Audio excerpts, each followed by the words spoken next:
Everyone, welcome back to Dhanya lifestyle vlog. ಎಲ್ಲರೂ ಹೇಗಿದ್ದೀರಾ? I hope ಎಲ್ಲರೂ ಚೆನ್ನಾಗಿದ್ದೀರಾ ಅಂತ ಅಂದ್ಕೊಳ್ತಾ ಈ ವ್ಲಾಗ್ನ ಶುರು ಮಾಡ್ತಾ ಇದ್ದೀನಿ. ಮನೆಯಲ್ಲೇ ಆರೋಗ್ಯಕರವಾಗಿರುವಂತಹ ಮಾಲ್ಟ್ ಪೌಡರ್ನ ಹೇಗೆ ತಯಾರು ಮಾಡ್ಕೊಳ್ಳೋದು ಅಂತ ಹೇಳಿ ಈ ಒಂದು ವ್ಲಾಗಲ್ಲಿ ನಾನು ಶೇರ್ ಮಾಡ್ಕೊಳ್ತಾ ಇದ್ದೀನಿ. ವಿಡಿಯೋನ ಸ್ಕಿಪ್ ಮಾಡದೆ ಕೊನೆಯವರೆಗೆ ನೋಡಿ. ಹಾಗೆ ಒಮ್ಮೆ ನಾವು ಈ ಥರ ಆರೋಗ್ಯಕರವಾಗಿರುವಂತಹ ಮಾಲ್ಟ್ ಪೌಡರ್ನ ತಯಾರು ಮಾಡಿ ಇಟ್ಕೊಂಡ್ಬಿಟ್ರೆ ಆರಾಮಾಗಿ 5 to 6 ಮಂತ್ ಆರಾಮಾಗಿ ನಾವು ಯೂಸ್ ಮಾಡ್ಕೊಳ್ಬೋದು. ಈಗ ಹೇಗೆ ಪ್ರಿಪೇರ್ ಮಾಡೋದು ಅಂತ ಹೇಳಿಬಿಟ್ಟು ನಾನು ಒಂದೊಂದಾಗೆ ಎಕ್ಸ್ಪ್ಲೇನ್ ಮಾಡ್ತಾ ಹೋಗ್ತೀನಿ.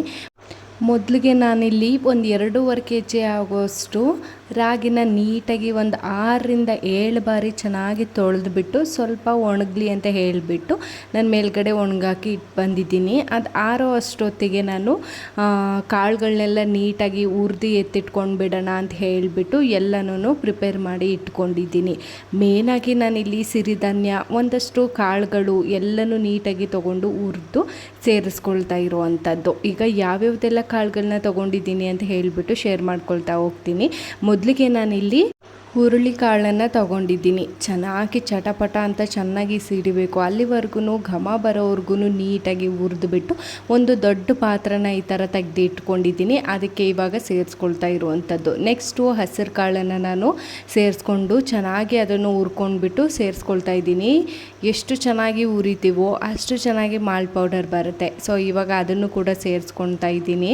ನೆಕ್ಸ್ಟು ನಾನಿಲ್ಲಿ ಪಾಲಿಷ್ಡ್ ಆಗಿರುವಂಥ ಉದ್ದಿನ ಬೇಳೆನ ನಾನು ತೊಗೊಂಡಿದ್ದೀನಿ. ಅದನ್ನು ಕೂಡ ನೀಟಾಗಿ ಚೆನ್ನಾಗಿ ಹುರಿದ್ಬಿಟ್ಟು ಸೇರಿಸ್ಕೊಳ್ತಾ ಇದ್ದೀನಿ. ನೆಕ್ಸ್ಟ್ ನಾನಿಲ್ಲಿ ಮಸೂರು ಬೇಳೆನ ತೊಗೊಂಡಿದ್ದೀನಿ. ನೀವು ನಾರ್ಮಲ್ ಬೇಳೆನೂ ಕೂಡ ತೊಗೊಬೋದು. ನಾನು ಇವಾಗ ಮಸೂರು ಬೇಳೆನ ತೊಗೊಂಡು ನೀಟಾಗಿ ಹುರಿದ್ಬಿಟ್ಟು ಸೇರಿಸ್ಕೊಳ್ತಾ ಇರುವಂಥದ್ದು. ಪ್ರತಿಯೊಂದು ಕಾಳನ್ನು ಹುರಿಬೇಕಾದ್ರೆ ನಾನು ವಿಡಿಯೋದಲ್ಲಿ ತೋರಿಸಿರೋಷ್ಟು ಈಸಿ ಇರೋದಿಲ್ಲ. ಸ್ವಲ್ಪ ಸಮಯ ತಗೊಳ್ಳುತ್ತೆ. ನಿಧಾನಕ್ಕೆ ಸ್ವಲ್ಪ ಟೈಮ್ ತೊಗೊಂಡು ನಿಧಾನಕ್ಕೆ ಹುರ್ಕೊಳ್ಳಿ. ನೆಕ್ಸ್ಟು ನಾನಿಲ್ಲಿ ಕೆಂಪು ಅಕ್ಕಿನ ತೊಗೊಂಡಿದ್ದೀನಿ. ಇದು ಆಪ್ಷನಲ್ಲು, ಬೇಕು ಅಂದರೆ ಹಾಕ್ಕೊಳ್ಳಿ, ಇಲ್ಲಾಂದರೆ ಸ್ಕಿಪ್ ಮಾಡ್ಕೊಳ್ಬೋದು. ನೆಕ್ಸ್ಟು ನಾನಿಲ್ಲಿ ಹಲಸಂದೆ ಕಾಳನ್ನು ತೊಗೊಂಡಿದ್ದೀನಿ. ಅದನ್ನು ಕೂಡ ನೀಟಾಗಿ ಹುರಿದ್ಬಿಟ್ಟು ನಾವೇನು ಇಟ್ಕೊಂಡಿದ್ದೀವಿ ಎಲ್ಲ ದೊಡ್ಡ ಪಾತ್ರೆ ಅದಕ್ಕೆ ಸೇರಿಸ್ಕೊಳ್ತಾ ಇದ್ದೀನಿ. ನೆಕ್ಸ್ಟ್ ಇಲ್ಲಿ ಅನ್ಪಾಲಿಷ್ಡ್ ಆಗಿರುವಂಥ ಉದ್ದಿನ ಕಾಳನ್ನು ನಾನು ತೊಗೊಂಡಿದ್ದೀನಿ. ಈಗ ಒಂದು ಪಾಲಿಷ್ಡ್ ಆಗಿರೋದನ್ನು ತೊಗೊಂಡಿದ್ದೀನಿ, ಇನ್ನೊಂದು ಅನ್ಪಾಲಿಷ್ಡ್ ಆಗಿರೋದನ್ನು ತೊಗೊಂಡಿದ್ದೀನಿ ನಾನು. ಅದನ್ನು ಕೂಡ ನೀಟಾಗಿ ಹುರಿದ್ಬಿಟ್ಟು ಸೇರಿಸ್ಕೊಳ್ತಾ ಇರೋದು. ನೆಕ್ಸ್ಟು ಹೆಸರು ಬೇಳೆನ ತೊಗೊಂಡಿದ್ದೀನಿ. ಇದನ್ನು ಕೂಡ ಚೆನ್ನಾಗಿ ನೀಟಾಗಿ ಮೀಡಿಯಮ್ ಫ್ಲೇಮಲ್ಲೇ ಇಟ್ಕೊಂಡು ಹುರ್ಕೊಳ್ಬೇಕು. ಪ್ರತಿಯೊಂದು ಕಾಳನ್ನು ಅಷ್ಟೇನೆ. ನಾನು ವೀಡಿಯೋದಲ್ಲಿ ಫಾಸ್ಟ್ ಇಟ್ಟಿರೋದ್ರಿಂದ ನಿಮ್ಗೆ ಆ ಥರ ಕಾಣಿಸ್ತಾ ಇರ್ಬೋದು. ಸೊ ಮೀಡಿಯಮ್ ಫ್ಲೇಮಲ್ಲಿ ಇಟ್ಕೊಂಡು ನಿಧಾನಕ್ಕೆ ಹುರ್ಕೊಳ್ಳಿ. ನೆಕ್ಸ್ಟ್ ನಾನಿಲ್ಲಿ ಕಡಲೆಕಾಳನ್ನು ತಗೊಳ್ತಾ ಇದ್ದೀನಿ. ಕಡಲೆಕಾಳು ಸ್ವಲ್ಪ ರೋಸ್ಟ್ ಆಗೋದು ಲೇಟೇನೆ. ಸೊ ನಿಧಾನಕ್ಕೆ ನೋಡಿಕೊಂಡು ಹುರ್ಕೊಳ್ಬೇಕು. ನಾನಿವಾಗ ಇದನ್ನು ಕೂಡ ಮೀಡಿಯಮ್ ಫ್ಲೇಮಲ್ಲಿ ಇಟ್ಕೊಂಡು ನಿಧಾನಕ್ಕೆ ರೋಸ್ಟ್ ಮಾಡಿಕೊಂಡು ಅದನ್ನು ಕೂಡ ಇದಕ್ಕೆ ಸೇರಿಸ್ಕೊಳ್ತಾ ಇದ್ದೀನಿ. ನೆಕ್ಸ್ಟ್ ನಾನಿಲ್ಲಿ ಹಲಸಂದೆ ಕಾಳನ್ನು ತೊಗೊಳ್ತಾ ಇದ್ದೀನಿ. ಇದು ನಾಟಿ ಹಲಸಂದೆ. ಅದನ್ನು ಕೂಡ ತೊಗೊಂಡು ನೀಟಾಗಿ ಹುರ್ಕೊಳ್ತಾ ಇದ್ದೀನಿ. ಎಷ್ಟು ನೀಟಾಗಿ ಹುರಿತೀವೋ ಅಷ್ಟು ಘಮ ಘಮ ಅಂತಿರುತ್ತೆ ಮಾಲ್ಟ್ ಪೌಡರು.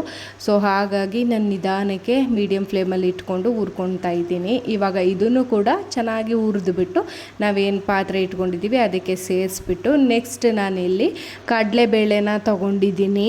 ಎಲ್ಲ ಕಾಳುಗಳು ಕೆಲವೊಂದು ಬೇಗ ರೋಸ್ಟ್ ಆಗ್ತವೆ, ಇನ್ನು ಸ್ವಲ್ಪ ಟೈಮ್ ಹಿಡಿತವೆ ಕೆಲವೊಂದು. ಸೊ ಹಾಗಾಗಿ ಸ್ವಲ್ಪ ಪೇಷನ್ಸಿಂದ ನಿಧಾನಕ್ಕೆ ಹುರ್ಕೊಳ್ಬೇಕು. ಒಂದು 5-6 ತಿಂಗಳು ಇಟ್ಕೊಂಡು ಆರಾಮಾಗಿ ನಾವು ಯೂಸ್ ಮಾಡಬೇಕು ಅಂದರೆ ಸ್ವಲ್ಪ ಪೇಷನ್ಸ್ ಬೇಕಾಗತ್ತೆ. ಇವಾಗ ನಾನು ಶೇಂಗಾ ಬೀಜವನ್ನು ತೊಗೊಂಡಿದ್ದೀನಿ. ಅದನ್ನು ಕೂಡ ನೀಟಾಗಿ ರೋಸ್ಟ್ ಮಾಡಿಕೊಂಡು ಇವಾಗ ಸೇರಿಸ್ಕೊಳ್ತಾ ಇರೋವಂಥದ್ದು. ನಾನು ಈ ಮಾಲ್ಟ್ ಪೌಡರ್ನ ಸುಮಾರು ಒಂದು 3-4 ವರ್ಷದಿಂದನೂ ಕೂಡ ಯೂಸ್ ಮಾಡ್ತಾಯಿದ್ದೀನಿ. ನನ್ನ ಪ್ರೆಗ್ನೆನ್ಸಿ ಟೈಮಲ್ಲಂತೂ ತುಂಬ ಅಂದರೆ ತುಂಬ ಹೆಲ್ಪ್ಫುಲ್ ಆಗಿರುವಂಥ ಮಾಲ್ಟ್ ಪೌಡರ್ ಇದು. ಆ ಟೈಮಲ್ಲಿ ಇನ್ನೂ ಸ್ವಲ್ಪ ಐಟಮ್ಸ್ಗಳನ್ನ ನಾನು ಆ್ಯಡ್ ಮಾಡ್ಕೊಂಡಿದ್ದೆ. ಈ ಟೈಮ್ ಸ್ವಲ್ಪ ಐಟಮ್ಸ್ಗಳನ್ನ ಸ್ಕಿಪ್ ಮಾಡ್ಕೊಂಡಿದ್ದೀನಿ. ಇವಾಗ ನಾನು ಶೇಂಗಾ ಬೀಜವನ್ನು ಹುರಿದ್ಬಿಟ್ಟು ಸೇರಿಸ್ಕೊಳ್ತಾ ಇದ್ದೀನಿ. ಅದಾದ ನಂತರ ನೆಕ್ಸ್ಟು ನಾನು ಬಾರ್ಲಿ ಅಕ್ಕಿಯನ್ನು ತೊಗೊಂಡಿದ್ದೀನಿ. ಅದನ್ನು ಕೂಡ ನೀಟಾಗಿ ರೋಸ್ಟ್ ಮಾಡ್ಕೊಳ್ಬೇಕು. ಬಾರ್ಲಿ ಅಕ್ಕಿ ಸ್ವಲ್ಪ ರೋಸ್ಟ್ ಆಗೋದು ಒಂಚೂರು ಲೇಟ್ ಆಗುತ್ತೆ. ಸೊ ನಿಧಾನಕ್ಕೆ ನೋಡಿಕೊಂಡು ಹುರ್ಕೊಳ್ಳಿ. ಬಾರ್ಲಿ ಅಕ್ಕಿಯನ್ನು ಹುರಿದಿದ್ದಾದ ನಂತರ ನಾನಿಲ್ಲಿ ಅಕ್ಕಿನ ತೊಗೊಂಡಿದ್ದೀನಿ. ಇದನ್ನು ಕೂಡ ನೀಟಾಗಿ ನಿಧಾನಕ್ಕೆ ಫ್ರೈ ಮಾಡ್ಕೊಳ್ಬೇಕು. ನಾನು ಇದನ್ನು ಫ್ರೈ ಮಾಡುವಾಗ ಇದು ಬೇಯಲಿಲ್ವಾ ಅಂತಲೇ ನನಗೆ ಕನ್ಫ್ಯೂಸ್ ಆಗ್ತಾ ಇತ್ತು. ಆಮೇಲೆ ಒಂದು ಕಾಳನ್ನು ತೆಗೆದುಬಿಟ್ಟು ಕೈಯಲ್ಲಿ ಪ್ರೆಸ್ ಮಾಡಿ ನೋಡಿಕೊಂಡು ನಾನು ಹುರ್ಕೊಂಡೆ. ಸೊ ಇದು ಕಲರ್ ಚೇಂಜ್ ಆಗಲ್ಲ, ಬಟ್ಟು ಚೆನ್ನಾಗಿ ಘಮ ಬರುತ್ತೆ. ಆ ಥರ ನೋಡಿಕೊಂಡು ನೀವು ರೋಸ್ಟ್ ಮಾಡಿಕೊಂಡು ಎತ್ತಿಟ್ಕೊಳ್ಬೇಕಾಗತ್ತೆ. ಅದಾಗಿದ್ದಾದ ನಂತರ ನಾನಿಲ್ಲಿ ಅವರೆಕಾಳನ್ನು ತೊಗೊಂಡಿದ್ದೀನಿ. ನೀವು ಅವರೆಕಾಳು ಬದಲಿಗೆ ಅವರೆ ಬೇಳೆನೂ ಕೂಡ ಹಾಕ್ಕೊಳ್ಬೋದು, ಅಥವಾ ಅವರೆಕಾಳನ್ನು ಹಾಕ್ಕೊಂಡು ಅವರೆ ಬೇಳೆನೂ ಹಾಕ್ಕೊಳ್ತೀನಿ ಅಂದ್ರೂ ಹಾಕ್ಕೊಳ್ಬೋದು. ಎರಡೂ ಕೂಡ ತುಂಬಾ ಒಳ್ಳೆಯದು. ನೆಕ್ಸ್ಟು ನಾನು ಕಡಲೆಪಪ್ಪುನ ಹಾಕ್ಕೊಂಡು ಹುರ್ಕೊಳ್ತಾ ಇದ್ದೀನಿ. ಇದೂ ಕೂಡ ರುಚಿಗೆ ಚೆನ್ನಾಗಿರುತ್ತೆ ತುಂಬಾ ಅಂತ ಹೇಳಿಬಿಟ್ಟು ಹಾಕ್ಕೊಂಡಿರೋ ಅಂಥದ್ದು. ನೆಕ್ಸ್ಟು ನಾನು ಪಂಪ್ಕಿನ್ ಸೀಡ್ಸ್ನ ಹಾಕ್ಕೊಂಡು ಹುರ್ಕೊಳ್ತಾ ಇದ್ದೀನಿ. ನಾನು ಇಲ್ಲಿ 2-3 ರೀತಿಯಾಗುವಂಥ ಸೀಡ್ಸ್ಗಳನ್ನ ತೊಗೊಂಡಿದ್ದೀನಿ. ಪಂಪ್ಕಿನ್ ಸೀಡ್ಸನ್ನು ತೊಗೊಂಡು ನೀಟಾಗಿ ಹುರಿದ್ಬಿಟ್ಟು ಸೇರಿಸ್ಕೊಳ್ತಾ ಇದ್ದೀನಿ. ನೆಕ್ಸ್ಟು ಸನ್ಫ್ಲವರ್ ಸೀಡ್ಸ್ನ ಹಾಕ್ಬಿಟ್ಟು ಚೆನ್ನಾಗಿ ರೋಸ್ಟ್ ಮಾಡಿಕೊಂಡು ಹುರಿದ್ಬಿಟ್ಟು ಎತ್ತಿ ಇಟ್ಕೊಳ್ತಾ ಇದ್ದೀನಿ. ನೆಕ್ಸ್ಟ್ ನಾನಿಲ್ಲಿ ಫ್ಲ್ಯಾಕ್ ಸೀಡ್ಸನ್ನು ತೊಗೊಂಡು ಅದನ್ನು ಕೂಡ ಚೆನ್ನಾಗಿ ಹುರಿದ್ಬಿಟ್ಟು ಸೇರಿಸ್ಕೊಳ್ತಾ ಇದ್ದೀನಿ. ಫ್ಲ್ಯಾಕ್ ಸೀಡ್ಸ್ ಅಂತೂ ಹುರಿತಾ ಇದ್ದರೆ ಒಂಥರ ಘಮ ಘಮ ಅಂತ ಸ್ಮೆಲ್ ಬರ್ತಾ ಇರುತ್ತೆ. ನನಗೆ ಆ ಸ್ಮೆಲ್ ತುಂಬಾ ಇಷ್ಟ ಆಗ್ಬಿಡ್ತು. ಹಾಗಾಗಿ ಅದನ್ನು ಕೂಡ ಚೆನ್ನಾಗಿ ಹುರಿದ್ಬಿಟ್ಟು ಸೇರಿಸ್ಕೊಳ್ತಾ ಇದ್ದೀನಿ. ನೆಕ್ಸ್ಟ್ ನಾನಿಲ್ಲಿ ಬಾದಾಮಿ ಮತ್ತು ಗೋಡಂಬಿನ ಎರಡನ್ನೂ ಒಟ್ಟಿಗೆ ಹಾಕ್ಬಿಟ್ಟು ಹುರ್ಕೊಳ್ತಾ ಇದ್ದೀನಿ. ಆದಷ್ಟು ಬಾದಾಮಿ, ಗೋಡಂಬಿ, ಡ್ರೈ ಫ್ರೂಟ್ಸ್ ಇದೆಲ್ಲ ಸ್ವಲ್ಪ ನೋಡಿಕೊಂಡೇ ಸೇರಿಸ್ಕೊಳ್ಳಿ. ತುಂಬ ಜಾಸ್ತಿ ಆಗಿಬಿಡ್ತು ಅಂದರೆ ಹಿಟ್ಟು ಬೇಗ ಹುಳ ಆಗಿಬಿಡುತ್ತೆ. ಸೊ ಹಾಗಾಗಿ ಎಷ್ಟು ಬೇಕೋ ಅಷ್ಟು ನೋಡಿಕೊಂಡು ಸೇರಿಸ್ಕೊಳ್ಳಿ. ನಾನಿವಾಗ ಬಾದಾಮಿ, ಗೋಡಂಬಿ ಎರಡನ್ನೂ ರೋಸ್ಟ್ ಮಾಡಿಬಿಟ್ಟು ಸೇರಿಸ್ಕೊಳ್ತಾ ಇದ್ದೀನಿ. ನೆಕ್ಸ್ಟು ಇದೆಲ್ಲ ರೋಸ್ಟ್ ಮಾಡಿ ಸೇರಿಸ್ಕೊಂಡಿದ್ದಾದ ನಂತರ ನಾನು ಸಿರಿಧಾನ್ಯನ ತೊಗೊಂಡಿದ್ದೀನಿ. ಸಿರಿಧಾನ್ಯದಲ್ಲಿ ನಾನು ಒಂದು 4 ರೀತಿಯಾಗುವಂಥ ಸಿರಿಧಾನ್ಯನ ತೊಗೊಂಡಿದ್ದೀನಿ. ನಿಮ್ಗೆ ಯಾವ ರೀತಿಲಿ ಸಿರಿಧಾನ್ಯಗಳು ಇಷ್ಟ ಆಗುತ್ತೋ ಆ ರೀತಿ ನೀವು ತಗೋಬೋದು. ನಾನಿಲ್ಲಿ ಸಿರಿಧಾನ್ಯನ ಕೂರ್ಲೆ, ಸಾಮೆ, ಊದಲು, ಬರಗು ಅಂತ ಬರುತ್ತಲ್ಲ, ಇಷ್ಟನ್ನು ತಗೊಂಡಿದ್ದೀನಿ. ನಾನಿಲ್ಲಿ ಒಂದು ಸಲಕ್ಕೆ 2 ಸಿರಿಧಾನ್ಯನ ಹಾಕಿಬಿಟ್ಟು ರೋಸ್ಟ್ ಮಾಡ್ಕೊಳ್ತಾ ಇದ್ದೀನಿ. ಸ್ವಲ್ಪ ಸಿರಿಧಾನ್ಯನ ಉರಿಬೇಕಾದ್ರೆ ಹುಷಾರಾಗಿ ನೋಡಿಕೊಂಡು ಹುರ್ಕೊಳ್ಳಿ, ಸೀದೋಗ್ಬಿಡೋ ಚಾನ್ಸಸ್ ಇರುತ್ತೆ. ಸೊ ಹಾಗಾಗಿ ನಿಧಾನಕ್ಕೆ ಮೀಡಿಯಮ್ ಫ್ಲೇಮಲ್ಲಿ ಇಟ್ಕೊಂಡು ಹುರಿದ್ಬಿಟ್ಟು ಸೇರಿಸ್ಕೊಳ್ತಾ ಇದ್ದೀನಿ. ಇವಾಗ 2 ಸಿರಿಧಾನ್ಯ ಇತ್ತಲ್ವ, ಅದನ್ನು ಕೂಡ ಹಾಕಿಬಿಟ್ಟು ನೀಟಾಗಿ ರೋಸ್ಟ್ ಮಾಡಿಬಿಟ್ಟು ಸೇರಿಸ್ಕೊಳ್ತಾ ಇದ್ದೀನಿ. ಸುಮಾರು ನಾನಿಲ್ಲಿ ಸೇರಿಸಿರೋವಂಥ ಐಟಮ್ಸ್ ಬಂದು 27 ಐಟಮ್ಸ್ನ ನಾನು ಸೇರಿಸ್ಕೊಂಡಿದ್ದೀನಿ. ಇನ್ನೂ ಬೇಕು ಅಂದ್ರೂ ಸೇರಿಸ್ಕೊಳ್ಬೋದು. ಆದರೆ ನೀವು ತಗೊಳ್ಳುವಂಥ ಕಾಳು ಕ್ವಾಂಟಿಟಿಗಿಂತ ರಾಗಿ ಕ್ವಾಂಟಿಟಿ ಸ್ವಲ್ಪ ಜಾಸ್ತಿ ಇರಬೇಕು. ಆ ಥರ ನೋಡಿಕೊಂಡು ತಗೊಳ್ಳಿ. ಇವಾಗ ಇದನ್ನು ಕೂಡ ನಿಧಾನಕ್ಕೆ ಹುರಿದ್ಬಿಟ್ಟು ಸೇರಿಸ್ಕೊಳ್ತಾ ಇದ್ದೀನಿ. ಲಾಸ್ಟ್ಲಿ ಒಂದು 4-5 ಲವಂಗನ ಈ ಥರ ಹೇಗಿದ್ದರೂ ಪ್ಯಾನ್ ಬಿಸಿನೇ ಇರುತ್ತೆ ಅಲ್ವಾ, ಸೊ ಅದಕ್ಕೆ ಹಾಕಿಬಿಟ್ಟು ಸ್ವಲ್ಪ ರೋಸ್ಟ್ ಮಾಡಿಬಿಟ್ಟು ಈ ಥರ ಸೇರಿಸ್ಕೊಳ್ಳೋದು ಅಷ್ಟೇನೆ. ಇವಾಗ ಇದಕ್ಕೆ ನಾನು ಸ್ವಲ್ಪ ಮಿಕ್ಸ್ನ ಮಾಡ್ತಾ ಇದ್ದೀನಿ. ಎಲ್ಲ ಹುರಿದಿರೋ ಅಂಥ ಐಟಮ್ಸ್ಗಳು ಮೀಡಿಯಮ್ ಆಗಿ ಹೊಂದ್ಕೊಳ್ಬೇಕು. ಆ ಥರ ನೀಟಾಗಿ ಮೇಲಿಂದ ಕೆಳವರೆಗೂ ತಿರುಗಿಸ್ಕೊಂಡು ನೀಟಾಗಿ ಮಿಕ್ಸ್ ಮಾಡ್ಕೊಳ್ಳಿ. ಎಷ್ಟು ಚೆನ್ನಾಗಿ ಕಲರ್ಫುಲ್ಲಾಗಿ ಕಾಣಿಸುತ್ತೆ ಅಲ್ವಾ. ನನಗಂತೂ ಇದನ್ನು ಹುರಿತಾ ಇರಬೇಕಾದ್ರೇ ಯಾವಾಗ ನಾನು ಮಾಲ್ಟ್ ಪೌಡ್ರನ್ನ ಕುಡಿತೀನಪ್ಪ ಅನ್ನೋ ಎಕ್ಸೈಟ್ಮೆಂಟ್ ಇರುತ್ತೆ ಪ್ರತಿಯೊಂದು ಸರ್ತಿನೂ ಅಷ್ಟೇನೆ. ಬಿಕಾಸ್ ಅಷ್ಟೊಂದು ಇಷ್ಟ ಆಗುತ್ತೆ ನನಗೆ. ಸುಮಾರು ಸಲ ನಾನು ಮಾಡಿಸ್ಕೊಂಡು ಇದನ್ನು ಮನೇಲೇ ಕುಡ್ದಿರೋ ಅಂಥದ್ದು. ನನ್ನ ಪ್ರೆಗ್ನೆನ್ಸಿ ಟೈಮಲ್ಲಂತೂ ತುಂಬ ಅಂದರೆ ತುಂಬಾ ಹೆಲ್ಪ್ ಮಾಡಿದೆ ಇದು. ಇದಕ್ಕೆ ಇವಾಗ ನಾನು ತೊಳೆದು ಆರಿಸಿ ಇಟ್ಕೊಂಡಿದ್ದೆ ಅಲ್ವಾ ರಾಗಿ, ಅದನ್ನು ಸೇರಿಸ್ಕೊಳ್ತಾ ಇದ್ದೀನಿ.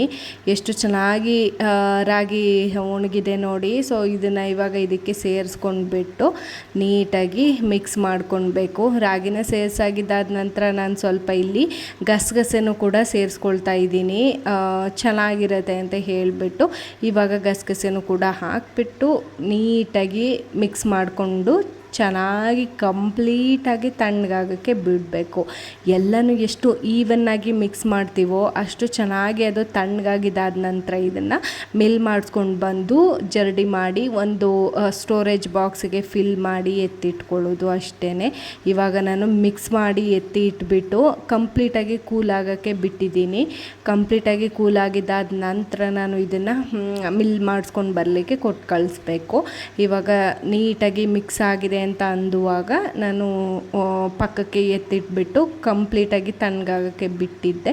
ಇವಾಗ ಚೆಕ್ ಮಾಡ್ತಾ ಇದ್ದೀನಿ ಕಂಪ್ಲೀಟಾಗಿ ತಣ್ಣಗಾಗಿದೆಯಾ ಅಂತ ಹೇಳಿಬಿಟ್ಟು. ಸೊ ಕಂಪ್ಲೀಟಾಗಿ ಕೂಲ್ ಆಗಿದೆ. ಇವಾಗ ಮಿಲ್ಲಿಗೆ ತಗೊಂಡು ಹೋಗ್ಬೋದು. ಬಿಸಿ ಇದ್ದಾಗ ಆಲ್ಮೋಸ್ಟ್ ಅಲ್ಲಿ ಯಾರೂ ಮಿಲ್ ಮಾಡಿಸೋದಿಲ್ಲ. ಸೊ ಅದಕ್ಕೆ ನಾನು ಕಂಪ್ಲೀಟಾಗಿ ಕೂಲ್ ಆಗಲಿ ಅಂತ ಹೇಳಿಬಿಟ್ಟು ವೆಯ್ಟ್ ಮಾಡ್ತಾಯಿದ್ದೆ. ಸೊ ಇವಾಗ ಕಂಪ್ಲೀಟಾಗಿ ಕೂಲ್ ಆಗಿದೆ. ಕಲರ್ಫುಲ್ಲಾಗಿ ಕೂಡ ಕಾಣಿಸ್ತಾ ಇದೆ. ಸೊ ತುಂಬಾ ಟೇಸ್ಟಿಯಾಗಿ ಬಂದಿತ್ತು ಅಂತಲೇ ಹೇಳ್ಬೋದು. ಇವಾಗ ಇದನ್ನು ಮಿಲ್ ಮಾಡಿಸ್ಕೊಂಡು ಬಂದರು. ನೋಡಿ ತೋರಿಸ್ತಾ ಇದ್ದೀನಿ, ಎಷ್ಟು ನುಣ್ಣಗಾಗುತ್ತೋ ಅಷ್ಟು ನುಣ್ಣಗೆ ಮಿಲ್ ಮಾಡಿಸ್ಕೊಂಡು ಬರಬೇಕು. ಅದಾದ ನಂತರ ನಾನು ಈ ಥರ ಜರಡಿ ಹಿಡಿದ್ಬಿಟ್ಟು ಒಂದು ಸ್ಟೋರೇಜ್ ಬಾಕ್ಸಿಗೆ ಇದನ್ನು ಫಿಲ್ ಮಾಡಿ ಎತ್ತಿಟ್ಕೊತಾ ಇದ್ದೀನಿ. ತುಂಬ ಆರೋಗ್ಯಕರವಾಗಿರುವಂತಹ ಮಾಲ್ಟ್ ಪೌಡರ್ ಅಂತಲೇ ಹೇಳ್ಬೋದು. ಪ್ರತಿದಿನ ಎಲ್ಲ ಕಾಳನ್ನೂ ತಿನ್ನೋಕ್ಕಾಗಲ್ಲ, ಪ್ರತಿದಿನ ಡ್ರೈ ಫ್ರೂಟ್ಸ್ನೂ ಕೂಡ ತಿನ್ನೋಕ್ಕಾಗೋದಿಲ್ಲ, ಸೀಡ್ಸ್ಗಳನ್ನೂ ಕೂಡ ತಿನ್ನೋಕ್ಕಾಗೋದಿಲ್ಲ. ಸೊ ಈ ಥರ ನಾವು ಒಂದು ಮಾಲ್ಟ್ ಪೌಡರ್ನ ಮಾಡಿ ಇಟ್ಕೊಂಡ್ಬಿಟ್ರೆ ದಿನದಲ್ಲಿ ಒಂದು ಟೈಮ್ ಮಾಲ್ಟ್ ಪೌಡ್ರನ್ನ ಕುಡ್ಕೊಂಡ್ರು ಎಷ್ಟೋ ಹೆಲ್ತ್ ಬೆನಿಫಿಟ್ ಸಿಕ್ಬಿಡುತ್ತೆ. ಸೊ ನೋಡಿದ್ರಲ್ಲ, ಇದಾಗಿತ್ತು ಆರೋಗ್ಯಕರವಾಗಿರುವಂತಹ ಮಾಲ್ಟ್ ಪೌಡರ್ನ ಹೇಗೆ ಮನೆಯಲ್ಲಿ ತಯಾರಿಸೋದು ಅನ್ನೋ ವ್ಲಾಗ್. ಈ ವ್ಲಾಗ್ ಏನಾದರೂ ನಿಮ್ಗೆ ಇಷ್ಟ ಆಗಿತ್ತು ಅಂದರೆ please like, share, comment, subscribe ಮಾಡಿ. ನೀವು ಮಾಡುವಂಥ ಒಂದೊಂದು ಕಾಮೆಂಟ್ ನನಗೆ ಇನ್ಸ್ಪಿರೇಷನ್ ಅಂತ ಹೇಳ್ಬೋದು.